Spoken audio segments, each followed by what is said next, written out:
foremost, I want to thank everyone and welcome them. It was in attendance, and the fact they took the time out of their busy day to join us today.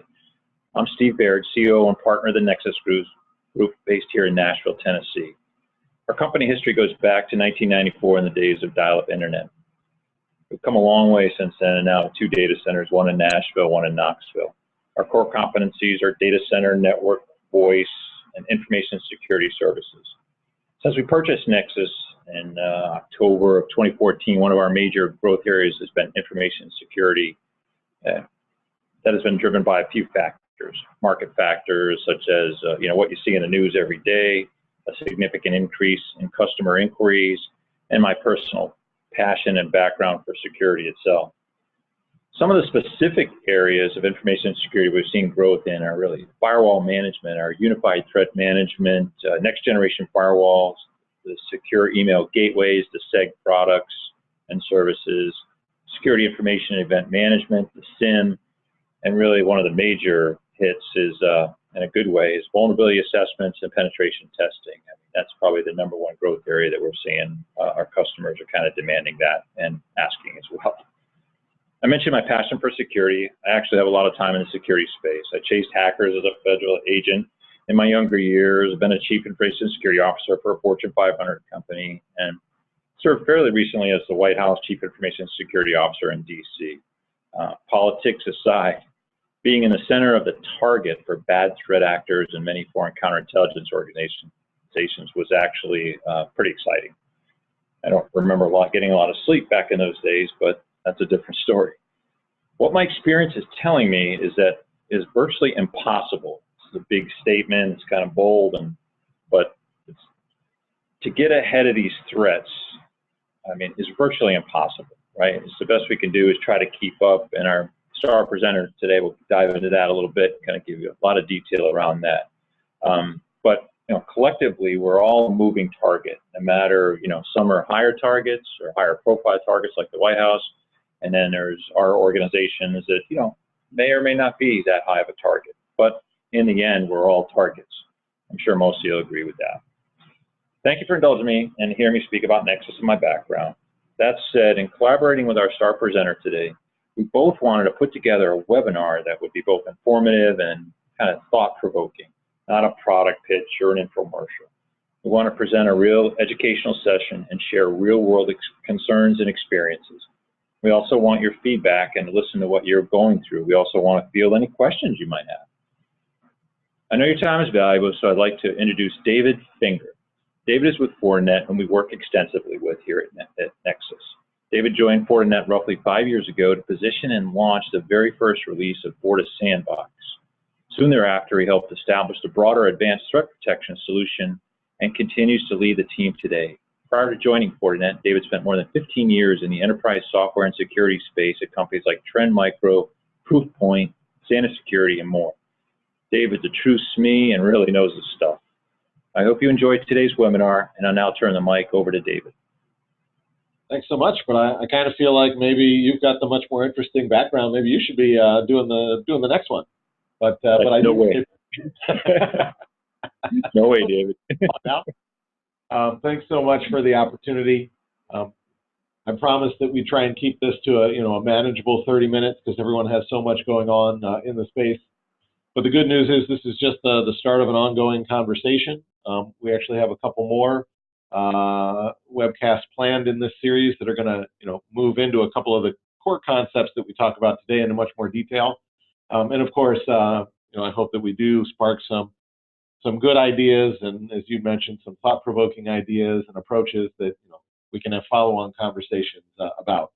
But that all said, really what we wanted to focus on today is digital transformation, what that means from a security perspective, where the primary risks lie from what we're seeing as we engage with customers, and then to your point, how can we actually move out of that constant reactive mode and at least catch up with, but I will say, take some opportunities to get ahead in some cases of the cyber criminals. Now, that doesn't mean that that's the end-all be-all, but I think we all are, a bit tired of being constantly on the catching side of things and the reactive side of things. And there actually are opportunities to start getting more proactive, and that's what, one of the things we'll talk about today. And so, with that in mind, our core agenda, for the program is we'll touch a bit on, the security challenges that we're seeing posed by the very important digital transformations that our customers are going through. Given the data center work that you all do there at Nexus, I'm sure you're seeing a lot of that transition from a business perspective, which is a good thing, but it does certainly introduce risks. So we'll talk about some of the primary areas there. But rather than just create problems without solutions, we're actually going to introduce one security investment, not that there aren't many that can be made, that actually has the potential to reduce the risk faced by organizations by nearly 50%. Not that there aren't a lot of things to do, but anytime we find big chunky areas where we can start taking big swings at the problem, that's a good thing. And in doing so, not just reduce the risk, but also have a follow-on opportunity to harvest intelligence and move to a much more proactive security posture. So that'll be the focus of it for the most part. But I do want to acknowledge the challenge that folks do have in the security space in obtaining necessary funding. Certainly after big high-profile breaches and certainly incidents that an organization might experience, the purse strings open. But again, to that proactive position, we don't want to be reacting to things that we see and or see in our own environments, but we really do want to be able to make strong business cases for investments that are going to have ROI and demonstrable value. So that's what we're going to talk about today in the next 20 or so minutes. And as I say, there'll be some follow-on opportunities in this series to dive deeper into. And so, if we start with digital transformation, I wanted to share with you a data point from Gartner that always caught my eye, and it's tucked away in a rather busy slide. But that is that 64% or nearly 2/3 of CEOs view digital IT and the new technologies out there as driving innovation for the business. So without question, this digital transformation, as folks are calling it, is absolutely critical and does have some very important benefits. And those benefits will vary, based on the industry that you're in and the way that you go to market, do your own business. But they are very powerful and they are C-level concerns. And they really are changing, the way that business is done. It's not just an ad hoc, let's try a digital initiative. Really a lot of organizations are focused on making, over the next 3 to 5 years, a complete digital transformation in the way that they go about business and really integrating in the latest digital technologies through all the areas of the business that are going to fundamentally change the way that the business is run, the way the business competes, and the value that's available to customers. So that's all goodness. And if folks are interested in having a discussion, we do have customers that come through all the time from various industries to share, kind of the transformative projects that they're trying to do. So we'd encourage that type of business-oriented conversation as well as the security one. But really the focus today is on, what are, the top 3 security challenges that go along with that digital transformation, which is very critical to the success, of even our business and, of course, right, all of your business. And so really where it starts, I think, in my mind, from a security perspective is, while that digital transformation is critical, it's really resulting in an attack surface that's much larger. Obviously, well gone are the days when we all had a very well-defined network that connected, the core assets in the data center with, a very defined set of corporate devices in the various offices, and life and security in those worlds was quite simpler. But what we're seeing is, with the advent of digital technologies, and whether it was virtualization 5 years ago or software-defined networking now, whether it was mobility, again, 5 to 7 years ago, or it's, IoT and BYOD now, right? Just the attack surface that we have to deal with is much greater. Certainly you've witnessed it, Steve, how do folks really transform their data centers and, in fact, extend their data centers with cloud services, all of which are really good business enabling things, right? I was just up in Vancouver myself, and work's not going to stop when I'm not in the office, right? I still need to be active, engaged, and productive. And so, what that means from a business perspective is a lot of goodness, because we are more productive, we are more agile, we're delivering more value, but the attack surface has gotten larger.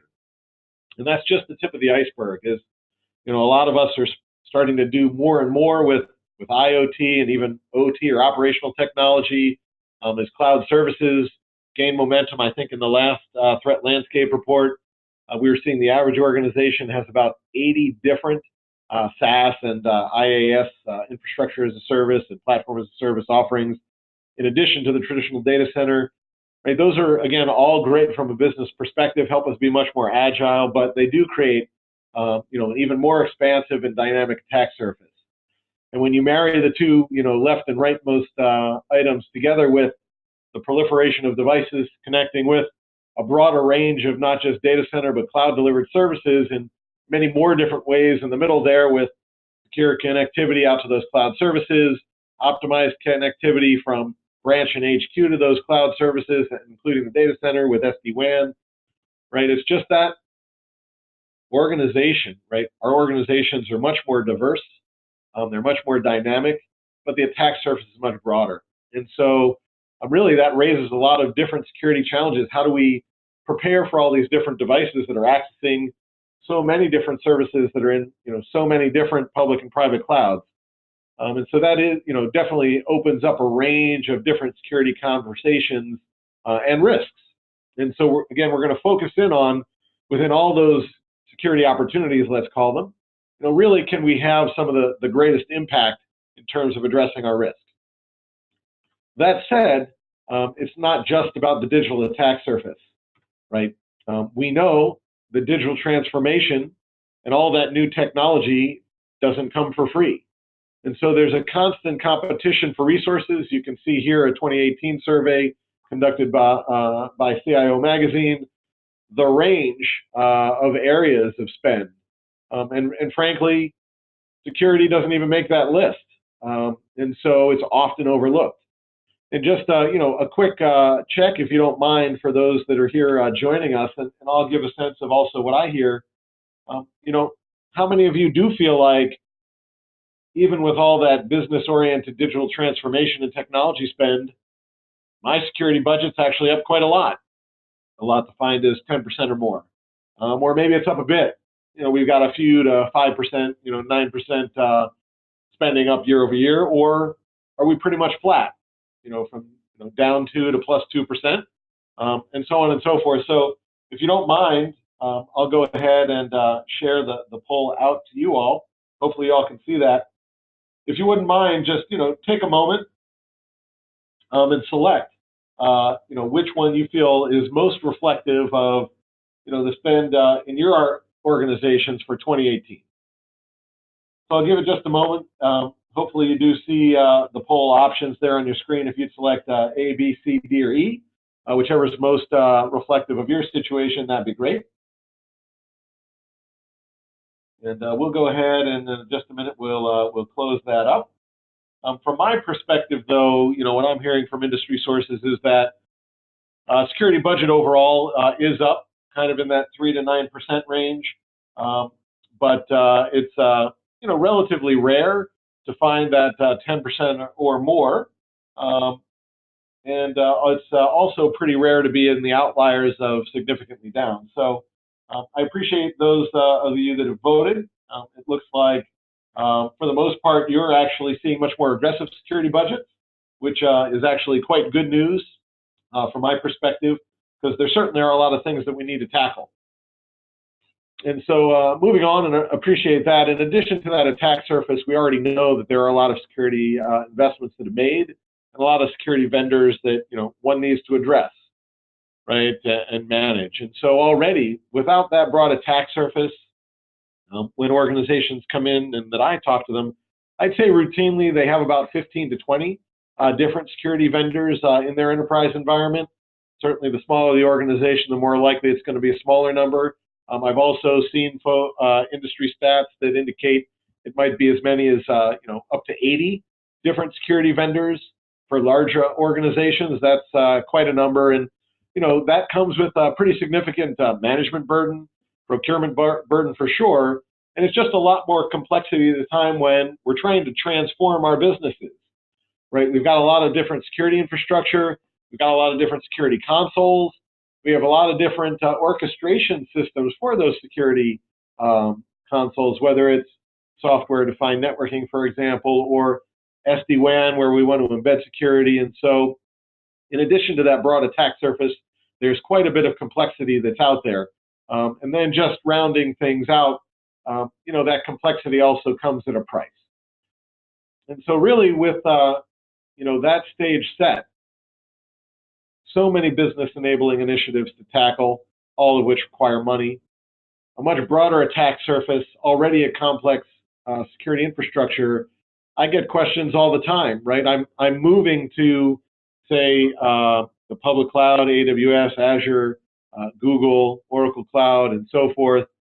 How do I stay secure? And that's a very valid question and a very important question, right? We have organizations that are becoming much more embedded with connectivity, whether it's connected office furniture, that's one of our clients. A whole range of sensors that are coming into our organizations with IoT. How do we embrace that and make that a key business enabling thing, but also stay secure? Those are also valid questions. But we've got a lot of questions, right? Breaches still do happen, as Steve mentioned. And so the question that I posed and that I wanted to answer here was, in a manageable way, how do we reduce our risk by 50%? With so many different potential avenues of exposure, with the digital transformation of our organizations, what's the single greatest thing that we can do? Now, obviously, this is going to vary by organization. It's going to depend on your current security posture. It depends whether the one thing you want to do is related to the newest initiative and the newest risk, or whether you're looking to, take a big chunk out of your risk in one go. And I'm kind of the, how do I take a big chunk out of risk in one go? Because I know after I tackle my number one sort of newest security challenge, there's going to be a number 2 one, a number 3 one, a number 4 one, and a long list of things. So I'm a big fan of, swinging for the fence, so to speak, and really chopping a big risk, big set of my risk down in one go. And so what I found really interesting as I was reading the Verizon Data Breach Investigations Report, hopefully you guys at least have an opportunity to grab some of the highlights out of it, but it is an extensive and rigorous read. So what I wanted to share with you was not only the summary of the findings, but one of the data points that really jumped out at me. And so this is from their report published April of 2018. If you look down to the bottom right there, 49% of the non-point of sale malware that was installed that they found during their investigations was actually installed via email. So if I look at that broad attack surface and my potential risk, absolutely there's a lot of risk to be managed.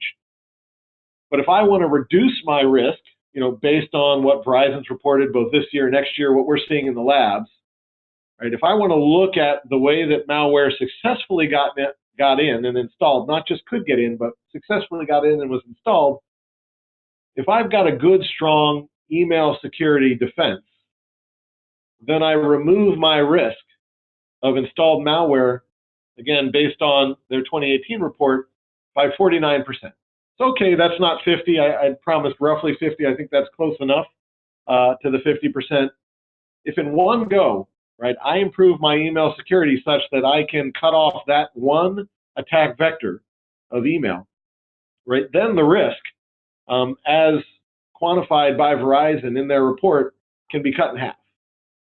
Now, we know that there is a challenge with email security. This comes from the Gartner Secure Email Gateway Market Guide that they published early last year or middle of last year. That advanced threats are easily bypassing the traditional methods of the secure email gateway. And in fact, most of the multi-product vendors that serve the market, distracted by a lot of the other different things that they might have going on within their portfolio, kind of took their eye off the secure email gateway ball. And so as that threat landscape continued to change and as there was success found getting in the email and accelerated, according to Gartner, a lot of the products that are out there and installed and the vendors that provided them were caught flat-footed. And they're immediately behind. And I think that's contributing significantly to the fact that that big chunk of malware that Verizon found successfully installed came in via email. And so if there's one thing that I'd recommend doing, it's looking to your email security. It's one of Gartner's recommendations there in the report. and really make sure that you've got good, strong defenses in place so that you can reduce your risk exposure, quite significantly, all in one go.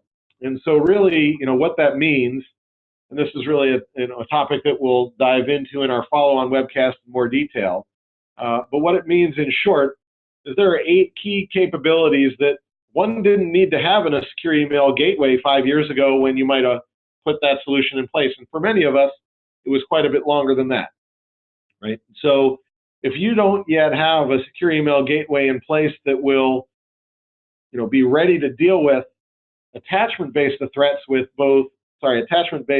threats with both Network Sandbox and a newer capability called Content Disarm and Reconstruction, right, then you've got a pretty significant risk that those threats are going to come through via email. Similarly, for URL-based threats that don't have attachments, right, if you're not only doing the URL address rewriting where you're effectively making an embedded URL safe that can't be clicked, but if you're also not re-rating URLs at the time of the end user click, right, then you're at great risk. Then there's a whole new category of threats that are called imposter-based advanced threats where there's no attachment, there's no URL.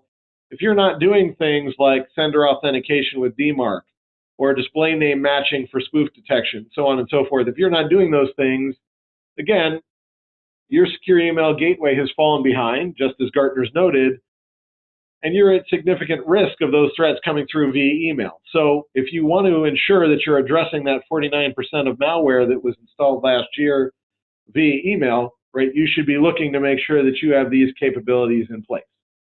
And as I mentioned, that's a whole 30-minute long conversation. We're going to have that one probably next month, so look for an invitation there as we go forward. But really what it comes down to is not just having these defenses in place, but in my mind, taking that next step. Because each of these defenses can only act when an email attack is launched and reaches your organization. And that leaves you in a reactive mode, in a constantly reactive mode. In fact, this is an excerpt from our fourth quarter of 2017 Cyber Threat Landscape Report.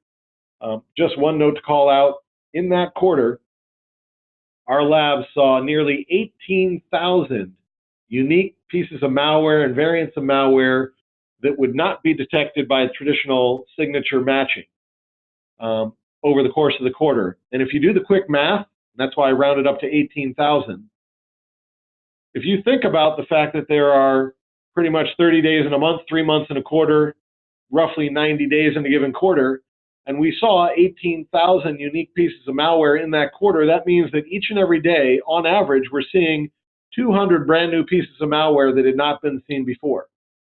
And that's what keeps us in reactive mode. If we're constantly waiting for emails with those new attachments to come and get blocked by the secure email gateway, then we're in reactive mode. Now, the good news is our reaction in terms of those incoming emails is pretty good if we've got those new technologies in place, in particular that network sandbox or that content disarm and recovery or that time of click protection and impersonation analysis. We're doing a good job when the email is coming in, it's being inspected, maybe it's being passed over to sandbox, and based on the result, things are being blocked and only clean emails delivered. We're reacting well. We're dealing with those variants.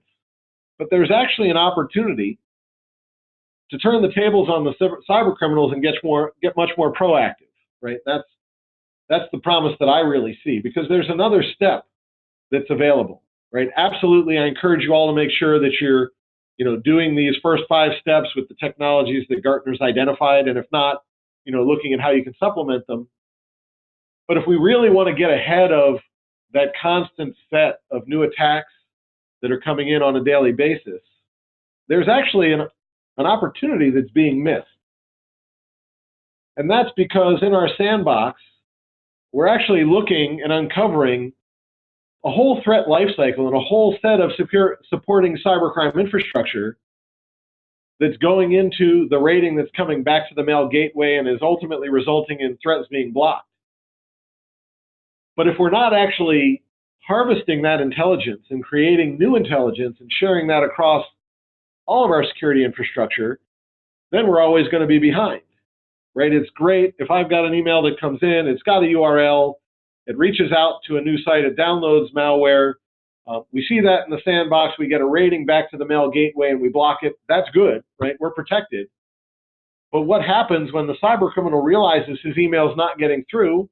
Well, he's going to find new ways to try and insert that malware, right? Maybe he's going to try and find a commonly visited site by your employees, compromise that site, and get it to either host that same new malware or new malware that you haven't seen before, right? How do we protect against that? Well, if we've harvested that intelligence from our sandbox and we know about a lot of that supporting infrastructure, we make it very expensive for the cyber criminal to find a way in. Not only do they need to shift from email to, say, compromising a website, but then get to reuse a lot of their infrastructure. No, now we already know about it. We can proactively push those protections out. So now we're starting to get more proactive in harvesting IOCs, generating threat intelligence, sharing that out to other security controls that we have placed beyond email, so that when that cyber criminal shifts their focus from email entry, right, to say network entry, now we're already protected. And so I see that as a great opportunity to go ahead and shift the model from constantly reacting to all those variants to being proactive in generating new intelligence that we learn and getting it out to our infrastructure. Now, certainly our labs is going to do that. We have a very robust process to do it, but it takes time, and we know that threats move very fast. So for organizations that want to be more proactive, the opportunity is there to move to that new security posture where you're getting ahead of those threats, or as Steve mentioned, at least catching up and staying current with all the very latest techniques that they're trying. So that's going to be a subject of yet another webcast, and we're going to deal with that in much more detail. But we are already gotten into about 30 minutes here, and I've promised you a business case. So I do want to go ahead and talk about that. But for more folks that are more interested in learning about those techniques and that proactive posture, definitely look for an invitation for a follow-on conversation with myself and hopefully with Steve. So if I've got your attention and you're on board, you want to deal with that 49% of malware that's come in traditionally via email, you want to reduce your risk with a security investment, you want to move to that more proactive security posture, you've got to compete with that wide range of spend on great business enabling technologies. Well, how do you do that? And again, we're just going to give you sort of a 2-minute thumbnail before we take a little bit of Q&A. So I didn't mention at the outset, but I'll mention it now. Please do take advantage of the Q&A function to submit some questions. I'd be happy to take them in the last couple of minutes before we let you go. But in terms of that business case and how to make it, well, the really nice thing about email security, number one, is you really are in a position just based on the protocol to be doing blocking, right? The network, Steve knows it from all the data center work, that's a low latency world. And some of our more advanced techniques like the sandboxing that I talked about, right, that's time intensive. And there's no appetite for even a 3-second delay, let alone say a 3-minute delay for more rigorous inspection on the network side. Latency, 3 microseconds is not good. 3 seconds is definitely not good. 3 minutes, no chance. It's different though in the email world, and so the threats that are trying to get in, we can actually take the time to do all that rigorous inspection and confirm that we'd be able to block. This is not a detect and respond sort of mode, right? We're talking about blocking threats that come in with the more advanced techniques like content disarm proactively, or even that sandbox analysis, while we're holding email. Because typically organizations and the end users, they're not going to know unless they're specifically have requested some information and they're waiting on an email. They're not going to know that there's a 30-second delay in their email for more rigorous inspection. And so we have the opportunity to block things, and that makes for a very strong business case. Because when I go ahead and I tell you that, according to the FBI middle of last year, that imposter-based email, that business email compromise that doesn't have an attachment, doesn't have a URL to act on, over the last 3 years, that netted cyber criminals $5.3 billion, right? I now give you a concrete business case to go back to for an investment in email security if I can demonstrate that I'm not just detecting, but I'm blocking. The average cost of a business email compromise incident, certainly it runs the full gamut depending on what the intended cyber criminal ask was, but on average, it's $67,000 per incident. So if you can make a security investment, secure email gateway that's, say, less than $67,000, and you can demonstrate during POC that there was even just one incident that was caught, right? Now you've got a good, strong business case because, number one, you've actually caught it during the POC, which is great. And then you've got a ready-made business case that says, all right, the average cost of this thing was $67,000. Overall, over the last few years, it's a $5 billion one. And in fact, the actual ask by the cyber criminal was X dollars, right? You've got a pretty firm business case for getting that security purchase approved, and also doing what you really want to do, which is get to much more proactive approach to business email compromise and security overall. Now, it's not just about the dollars and cents. For those of you that have intellectual property that you're concerned about, there was just one campaign that was profiled here. You can see it, March of 2018, where just one campaign targeting roughly 300 universities with very specific email netted cyber criminals over 30 terabytes of academic data and also intellectual property. So you've got a very strong business case just on the dollars and cents, and then you've got the added kicker to your business case on the importance of protecting your intellectual property. So again, making this business case, that's just the tip of the iceberg. We'll also have a follow-on session plan to dig into that in much more detail and talk to you about the ins and outs of how you run a POC, how you collect data, how you can make a business case, for investment, and we'll try and share a couple of those real examples so you know how it works and how to make that case. So just a little bit over my target time here. Let me leave you with two closing thoughts, and we'll also, again, have a quick look at that Q&A. So please do go ahead and share questions if I've sparked some. If you want to go ahead and you want to learn some more about what Fortinet's doing in terms of tracking the threat landscape, there's a great resource. I've pulled a snapshot there for you on the side there. We have our blog. It's chock full of threat research like version 2.1 of the GAN Crab ransomware campaign, driven by a new spam campaign. And it's a really nice piece that talks about what's going on with that particular ransomware campaign and the types of controls that you should have in place to stay protected. Again, fully free. You don't need to buy it. You don't need to register for it. It's available there on the blog. If you want to point folks to it, please do. If you want to learn more about our approach, of course, a lot of information resources on our website as well. But really, as I kind of close things out, I want to leave you with this. If you want to take a big swipe at cybercrime and your cyber exposure all in one go, email security is a great quantifiable way, again, based on that Verizon Data Breach Investigations report, to do so. This year, 49% of the installed malware came from email. The year past, it was even higher, 66%, if I'm remembering correctly, could have been 68%. Either way, if you get good, strong email defenses in place, you can take a big bite out of your cybersecurity exposure in one go. That said, you don't have to stop there. If you've got, once you get really strong email security in place, not only are you blocking a lot of that stuff, 49% of that installed malware that's coming in, but you've got a great opportunity there in the middle to share all the intelligence, not just about that first stage of the attack that might be coming via email, but all the subsequent stages that we've uncovered in order to make a rating and stop that attack. You can also harvest that intelligence I mentioned and share it around, get much more proactive about your approach to security.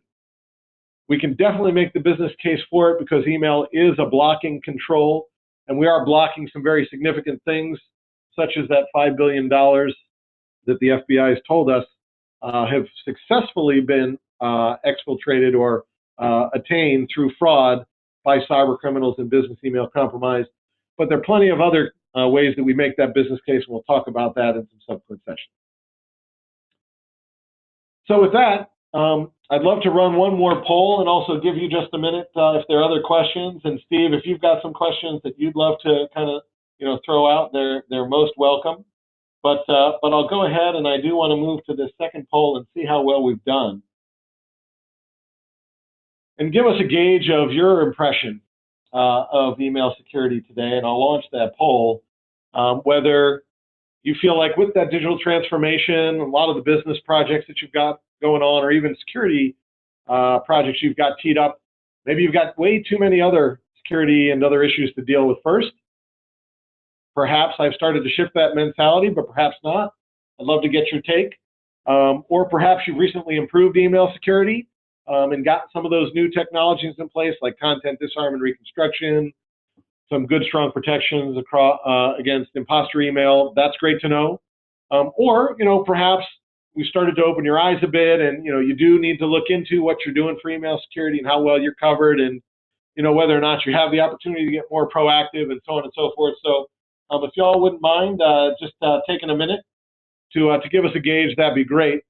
But at this point, Steve, I don't know if you've seen any questions come in, or are there questions you have top of mind. I think, maybe one or two would be welcome. Otherwise, we'll keep to our roughly 30 minutes and let folks, get back to the daily course of business.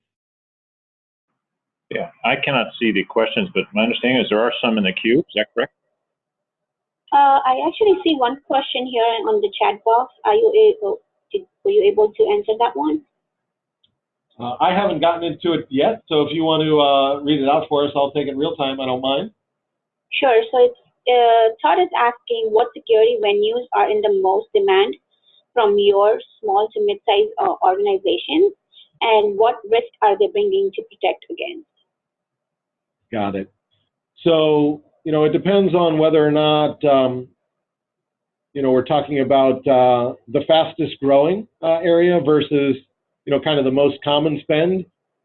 Certainly being, a leader for network security for years now, that, those are the challenges that are typically being faced. And usually for the smaller, medium business size customers, really what we find happening is, a lot of growth in that move from, some lighter weight, firewall routing for the smaller business into, really getting around to having the full, next gen stack, maybe consolidating in a web filter to make life easy, also to free up some money to add on, say, a cloud sandbox on top of, that sort of network security platform. So we still see that quite a bit, but I'd say the fastest growing area, though, really is the cloud security area, whether it's organizations large or small, but certainly, medium-sized businesses and smaller businesses are really aggressive in taking advantage of cloud services that don't have,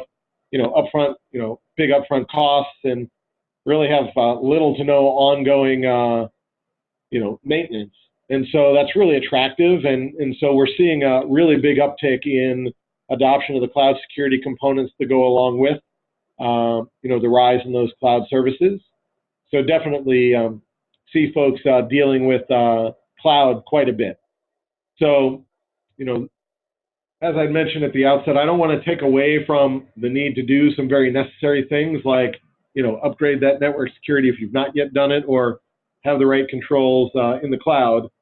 But if you find that you've got too many things to tackle and you can't tackle them all, and you just want to do sort of a risk-based approach to where you're going to have, the greatest effect in addressing risk and make a really, straightforward business case, that's really where the focus on email came from for today. But definitely cloud is a big one as well that folks are tackling. Bonnie, are you seeing any other questions? I think that is it. And before I let everyone go, I have to do the raffle drawing for 2 people to win a $25 Amazon gift card. So I've already inserted the names of everyone here, and I'm going to click here to see the results. Todd Ballard and Lauren Smith, congratulations on winning the $25 Amazon gift card. I will later email you with your e-code. And I think that is it for me. Yeah, Right. so I can actually see the results. I know I didn't give you back control, but I will attest to the fact that it was randomly generated by random picker, and those were indeed the two names that came up. So sorry for not passing the ball back, but indeed you were randomly selected, and congratulations. Excellent. David, I want to thank you for your time and your expertise. Certainly well-versed in your discipline. Geez, impressive. And I look forward to hearing more. And I want to thank everybody for joining the call today and the participant level. So thank you very much.